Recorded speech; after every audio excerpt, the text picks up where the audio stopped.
Everyone, घटना चक्र हिंदी में आप सभी को स्वागत करती हूँ। रुद्र संप्रदाय की स्थापना किसने की? तो विष्णु स्वामी ने रुद्र संप्रदाय की स्थापना की। रुद्र संप्रदाय की स्थापना विष्णु स्वामी ने किया था, जबकि वास्तव में रुद्र संप्रदाय वल्लभाचार्य के परिवर्तित संप्रदाय के रूप में जीवित है। इसलिए रुद्र संप्रदाय का संस्थापक वल्लभाचार्य को माना जाता है। राधा वल्लभ संप्रदाय का परिवर्तन जो है वो किसने किया? राधा वल्लभ संप्रदाय का परिवर्तन किसने किया? तो ये हितहरि वंश ने किया। राधा वल्लभ संप्रदाय का परिवर्तन हितहरि वंश ने किया था। इनको कृष्ण की वंशी का अवतार कहा जाता है। ये राधा को स्वतंत्र अधिष्ठात्री देवी मानते हैं, जबकि वल्लभाचार्य जो है रुद्र संप्रदाय और मध्वाचार्य द्वैतवाद ब्रह्म संप्रदाय के प्रवर्तक हैं। अन्य महत्वपूर्ण तथ्य जो है वो सहचरी सुख रसिक दास और है अनूप जी और हित वृंदावन दास राधा वल्लभ संप्रदाय के कवि थे। सहचरी सुख ने रंगमाल, रसिक दास ने चूड़ामणि है, अनूप जी ने माधुर्य विलास तथा हित वृंदावन दास ने फुटकल कविताओं की रचना की है। कृष्ण के साथ राधा की महानता संप्रदाय की विशेषता है। कृष्ण के साथ राधा की महानता संप्रदाय की विशेषता है, तो ये सनकादि है। सनकादि निम्बार्क संप्रदाय कृष्ण भक्ति से संबंधित रखने वाला ब्रज मंडल का प्रमुख वैष्णव संप्रदाय है। इस संप्रदाय के आदि उपदेष्टा श्री हंस भगवान है। उनसे सनत सनकादि को उपदेश मिला, इसलिए इस संप्रदाय को सनकादि संप्रदाय भी कहते हैं। नारद मुनि ने इस उपदेश को ग्रहण कर इसे आचार्य निम्बार्क को दिया। इस संप्रदाय में ईश्वर को सगुण अवतारी श्री कृष्ण के रूप में स्वीकार किया जाता है। कृष्ण भक्ति में राधा कृष्ण का युगल भाव और स्वीकृत है। वाम भाग में वर्षभानुजा राधा के साथ विराजमान श्री कृष्ण ही उपास्य है। कृष्ण लीलावतारी जो है वो लीलावतारी है, अतः श्री तथा लक्ष्मी दोनों रूपों में वे कृष्ण के साथ प्रकट होती है। निम्बार्क संप्रदाय में राधा का स्वीक्रिय रूप स्वीकार किया गया है और भक्ति के 5 रूपों में उज्ज्वल भक्ति का दाम्पत्य भक्ति को ही सर्वश्रेष्ठ माना गया है। आगे के क्वेश्चंस देखते हैं। अन्य महत्वपूर्ण तथ्य निम्बार्क को भगवान कृष्ण के सुदर्शन चक्र का अवतार माना जाता है। निम्बार्क को भगवान कृष्ण के सुदर्शन चक्र का अवतार माना जाता है। कुछ विद्वानों का मत है कि अत्यंत सुंदर होने के कारण इनको शैशव काल में सुदर्शन कहते थे। निम्बार्काचार्य जो है वो अपने सिद्धांतों की स्थापना के लिए 5 ग्रंथों का प्रणयन किया, जिनमें वेदांत, पारिजात, सौरभ और ब्रह्मसूत्र पद और स्वत्यकाय वृत्ति है। 10 श्लोकी भक्ति सिद्धांत प्रतिपादक 10 श्लोकों की सुप्रसिद्ध रचना है तथा श्री कृष्ण स्तवराज जो है वो मंत्र रहस्य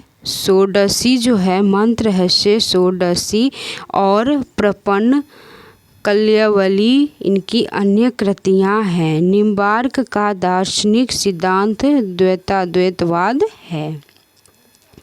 निम्नलिखित में से कौन श्री कृष्ण भक्ति का संप्रदाय नहीं है? तो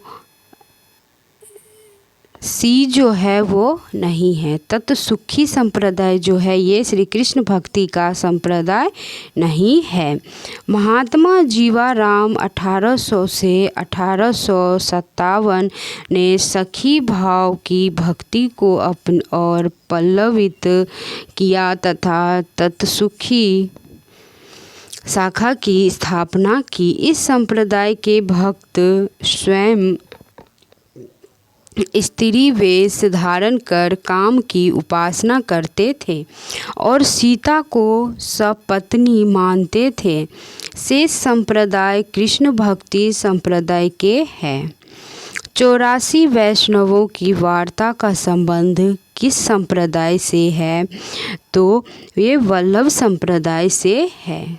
84 वैष्णवों की वार्ता जो है ये वल्लभ संप्रदाय से है। 84 वैष्णवों की वार्ता का संबंध वल्लभ संप्रदाय से है, जबकि सखी संप्रदाय राधा कृष्ण की युगल उपासना, राम अनुज संप्रदाय विशिष्ट अद्वैत के अंतर्गत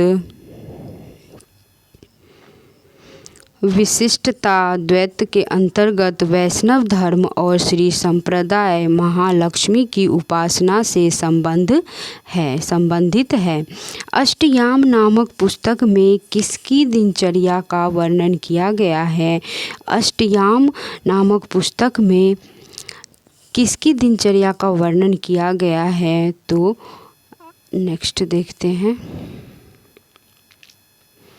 अष्टयाम नामक पुस्तक में कृष्ण की दिनचर्या का वर्णन किया है। मध्यकालीन गौड़ीय वैष्णवों और हितवंशी कृष्ण उपासकों ने राधा कृष्ण के अष्टयाम को ही अपना वर्ण्य विषय बनाया और राधा कृष्ण की कीड़ा की अखंड स्मरण भावन और राग अनुराग भक्ति का मूल तत्व है। अष्टयाम की परंपरा पद्म पुराण के पाताल खंड में भी दिखाई पड़ती है। अष्टयाम की रचना कई लोगों द्वारा की गई है। जीवाराम ने अपनी अष्टयाम रचना में सीताराम की अष्टयाम लीला का वर्णन किया है। कुछ ने अपनी रचना में राम की लीला का वर्णन किया है। यही कारण है कि नेक्स्ट क्वेश्चंस देखते हैं। चित्त स्वामी किस धारा के कवि हैं? चित्त स्वामी जो है वो अष्टछाप धारा के कवि है। चित्त स्वामी अष्टछाप धारा के कवि थे। चित्त स्वामी मथुरा के निवासी थे। इनका प्रारंभिक जीवन अत्यंत उच्छृंखल और उद्दंडतापूर्ण था। ये कविता और संगीत दोनों में निपुण थे। उनके द्वारा रचित पदों की संख्या जो है वो 64 बताई जाती हैं। चित्त स्वामी शीर्षक से उनके पदों का संकलन प्रकाशित है। और अन्य महत्वपूर्ण तथ्य। अष्टछाप की स्थापना 1565 ईस्वी में गोस्वामी विठलनाथ ने की। इन 8 भक्त कवियों में वल्लभाचार्य के 4 शिष्य थे, सूरदास, कुंभनदास, परमानंद दास और कृष्णदास। गोस्वामी विठलनाथ के 4 शिष्य थे और गोविंद स्वामी, नंददास और चित्त स्वामी और चतुर्भुज दास। ये 8 भक्तों श्रीनाथ जी की नित्य लीला में अंतरंग शाखाओं के रूप में सदैव उनके साथ साथ रहते थे। इसी मान्यता के आधार पर इन्हें अष्टसखा कहते हैं। वल्लभ संप्रदाय में सेवा विधि का बहुत ही सागोपाग वर्णन है और अष्टयाम की सेवा मंगलाचरण जो है वो मंगलाचरण, श्रृंगार और ग्वाल राज योग और उत्थापन, भोग और संध्या आरती और शयन को इस संप्रदाय में बड़े समारोह से स्वीकार किया गया है। अष्टछाप की स्थापना 1565 ईस्वी में किसने की? तो विट्ठलनाथ ने की। अष्टछाप की स्थापना किसने की? तो अष्टछाप की स्थापना विट्ठलनाथ ने की। अष्टछाप के संस्थापक है विट्ठलनाथ। अष्टछाप की स्थापना का श्रेय किस आचार्य को है? तो ये विट्ठलनाथ को है। अष्टछाप के संस्थापक थे तो ये विट्ठलनाथ। अष्टछाप में कौन सम्मिलित नहीं है? तो अष्टछाप में जो है वो केशवदास जो है वो सम्मिलित नहीं है। सूरदास किसके शिष्य थे? तो ये वल्लभाचार्य के शिष्य थे सूरदास। नीचे दिए गए नामों में से कौन से कवि वल्लभाचार्य के शिष्य नहीं है? तो चतुर्भुज दास जो है वो वल्लभाचार्य के शिष्य नहीं है। निम्न में से कौन विट्ठलनाथ का शिष्य था? तो चतुर्भुज दास जो है वो विट्ठलनाथ का शिष्य था। इनमें से एक कवि अष्टछाप में नहीं है तो वो गोविंद दास जो है वो अष्टछाप कवि में नहीं है। अष्टछाप के प्रमुख कवि नंददास किसके शिष्य थे? तो ये विट्ठलनाथ के शिष्य थे। अष्टछाप के प्रमुख कवि नंददास किसके शिष्य थे? तो ये विट्ठलनाथ के शिष्य थे। वल्लभाचार्य के शिष्य नहीं है तो चतुर्भुज दास जो है वो वल्लभाचार्य के शिष्य नहीं है। निम्नलिखित में से अष्टछाप के कवि नहीं है तो मलिक दास जो है वो नहीं है अष्टछाप के कवि। मलिक दास अष्टछाप के कवि नहीं बल्कि भक्ति काल के ज्ञान आश्रय शाखा के कवि थे। इनका जन्म कौशाम्बी के करा ग्राम में हुआ। उन्होंने ज्ञान और बोध, रतन खान, भक्ति विवेक आदि अनेक ग्रंथ रचे। इनका काव्य ध्रुव चरित्र भी प्रसिद्ध है। इनकी रचना दोहे चौपाइयों में तथा भाषा जो है वो अवधी है। निम्नलिखित में से अष्टछाप के अंतर्गत न पड़ने वाले कवि का नाम है तो सुंदरदास। अष्टछाप के अंतर्गत न पड़ने वाले कवि का नाम है सुंदरदास। सुंदरदास जो है वो अष्टछाप के कवि नहीं है और सूरदास तुलसीदास व कबीर की तरह ही संत कवि सुंदरदास भक्ति काल के कवि प्रमुख पथ प्रदर्शक के रूप में उभरे।